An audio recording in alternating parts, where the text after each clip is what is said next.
Então a gente vai falar sobre pô, o que é reflexo, o que é instinto. Ah, mas esse comportamento foi instintivo. Ah, isso daí eu fiz no reflexo. E será que tudo que a gente está falando aí não é comportamento condicionado, não? A gente vai ver esses conceitos e vai ver a aplicação disso na prática. Porque muita coisa que a gente está chamando de reflexo é comportamento condicionado, e o que às vezes a gente entende que é instinto não tem nada a ver com instinto. E o pior de tudo, muitas vezes a gente acha que um comportamento condicionado é só o comportamento que a gente foi exercitar no stand. A gente tem muito essa, que acaba sendo também uma grande ilusão. A gente acha que o que a gente vai no stand conscientemente no momento que a gente separou do dia de treinamento, ali a gente está, somente ali a gente está condicionando algum comportamento. E a gente se esquece de todos os comportamentos que a gente condiciona todos os dias por motivos diversos. E que muitas vezes esses comportamentos que estão sendo condicionados são contraproducentes para o confronto. A gente está massificando algo que a gente sabe que não quer durante o confronto. E a gente precisa pontuar isso. Na nossa terceira aula, a gente vai justamente para as ilusões do treinamento. E aí a gente vai pegar todos esses conceitos, que a gente vai, nisso a gente vai ter uma série de estudos de caso, né, sempre comparando a questão teórica com a aplicação prática, e aí a gente vai ver que nunca foi aprender, nunca foi simplesmente repetir. Por mais que eu concorde muito com a frase, né, com relação à repetição, com correção, até a exaustão, leva à perfeição. Beleza, só que a gente vai precisar sair do raso nesse aspecto, né? Porque tem muita coisa porque, pô, veja só, quando a gente analisa o mundo animal como um todo, tem comportamento que a gente repete, a gente faz uma vez só e aprende pro resto da vida. E tem coisa que a gente repete 500 mil vezes e a gente não consegue aplicar aquilo ali. Já pararam para pensar nisso? Tem informação que você recebe 200 milhões de vezes e quando você precisa lembrar, você não lembra.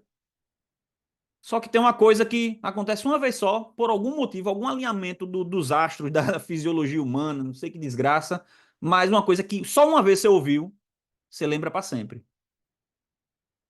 Então, tem música que eu acho a música ruim. Eu ouvi ela quando eu tinha uns 10 anos de idade. Se ela tocar agora, eu canto todinha. Mas tem coisa absolutamente importante para minha vida, fundamental, que me disseram hoje de manhã que eu não lembro mais. Por que isso acontece, né? Então, nunca foi simplesmente repetir alguma coisa. A gente vai verificar algumas técnicas que elas, de certa forma, são baseadas em algumas ilusões do confronto. A gente vai justamente discutir sobre isso. Até porque técnica que é baseada na ilusão do confronto, mas tem técnica também que é baseada em uma especificidade do confronto e que a gente generaliza de forma equivocada. A gente vai discutir também que algumas técnicas elas não têm relação nenhuma com o confronto. Elas têm relação com segurança no stand. E ponto final. Doa a quem doer, infelizmente. Se a gente conseguir ter essa. E, assim, então eu não vou usar essa técnica? Não. Pode ser que use mesmo e seja a melhor coisa você utilizar, porque você garante a segurança em todo um período de instrução que vai permitir ensinar outras coisas que são fundamentais para o confronto. Mas a gente tem que separar essas coisas aí. A gente vai falar, e aí a gente acaba falando sobre cicatriz de treinamento, e a gente vai para um último tópico que é o novo paradigma da aprendizagem motora. O nome novo, assim, mas novo entre aspas, né? Porque é um negócio aí que já tem algumas décadas. Porém, ele é muito contraintuitivo. Às vezes é difícil para a gente aceitar que certas rotinas de treinamento que parecem, a princípio, muito estranhas e pouco rentáveis em termos de performance, seja o melhor para ser treinado a longo prazo. E aí vou exemplificar. Às vezes a gente faz um treinamento que você bota, a gente chama de treinamento em bloco, né? Bota os alunos um do lado do outro, vamos fazer saque. Ah, tem um tempo um, o 2, o 3, e aí faz ali uma sequência de repetições ali, 10, 20, 30, 40, 50. Já fiz muito isso e continuo fazendo ainda. E aí você olha, em 5 minutos de treino, tá todo mundo igualzinho, tudo bonitinho, todo mundo sacando. Fazendo ali quase 100% corretamente. a gente tem uma grande ilusão que isso daí significa que todo mundo entendeu como é o movimento. E não é. Até quem não está pensando em nada sobre o movimento, simplesmente a pessoa copia a rotina motora de quem está do lado. E faz, rapidinho fica todo mundo igual.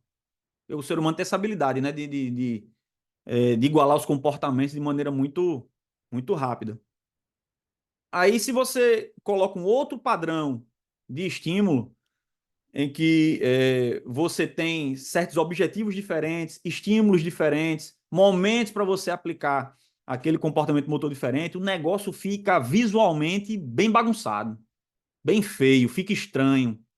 Você pede às vezes para o aluno fazer algumas coisas enquanto ele desloca e ele precisa pensar em andar e mexer na arma, fica um negócio todo mocorongo. E às vezes o professor ou quem está assistindo aquela instrução olha, meu irmão, que porra, ninguém está sabendo fazer nada.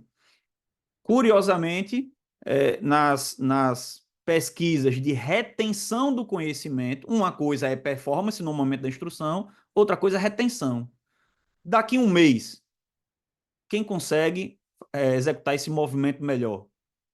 E aí, quando volta depois de um mês, quem teve aquela performance ali meio bagunçada em uma outro modelo de treinamento, teve maior retenção. Então, a gente precisa parar para pensar nisso, né? Não estou dizendo que toda vez que a gente vê alguém fazendo um negócio todo bagunçado, significa que ele aprendeu mais, não. Mas a gente precisa aceitar, porque qual é a grande questão com relação ao uso de arma de fogo no contexto de confronto armado? Que é totalmente diferente, por exemplo, né, do turco lá nas Olimpíadas, disparando no tiro olímpico. Porque o ambiente, por exemplo, do tiro olímpico, ele é absolutamente previsível. Previsível em que sentido?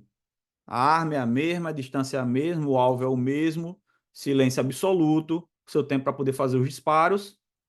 Então, o modelo de treinamento para esse tipo de atividade, em que tudo é previsível com relação ao comportamento motor, é você fazer um tipo de repetição naquele contexto específico e breu, até o negócio ficar perfeito. Lógico, aí você tem uma série de nuances também nesse tipo de esporte, né, que são específicos. Só que qual é o grande problema quando você passa para um tipo de atividade motora em que você tem uma imprevisibilidade de quando, onde, como você vai ter que executar uma habilidade para poder cumprir um objetivo. E aí você não tem previsibilidade da posição em que você vai estar, da fase do ciclo respiratório que você vai estar, o ritmo cardíaco que você vai estar, luminosidade, aspectos de positivação do alvo, de identificação desse agressor. Nada disso está garantido. E aí o que vai ser mais determinante para o seu sucesso é você conseguir identificar naquele ambiente a compatibilidade com alguma coisa que você treinou. E aí esse link é que é o grande problema. Então, o cara que joga basquete, por exemplo, uma coisa é o cara que treinar para o lance livre. Isso é uma perspectiva de treinamento. Outra coisa é o cara treinar para fazer um bloqueio ali de alguém que está saltando para poder enterrar ali, fazer uma cesta. Esse cara que vai fazer esse bloqueio, ele tem que entender, não é simplesmente ele tem que pular alto. Os caras são tudo muito altos e tem várias com impulsão gigantesca, mas que não conseguem atingir uma meta ali de bloqueio razoável. Por quê? Você tem que entender quem vai pular, onde e quando. Se você não entende isso, você não bloqueia ninguém.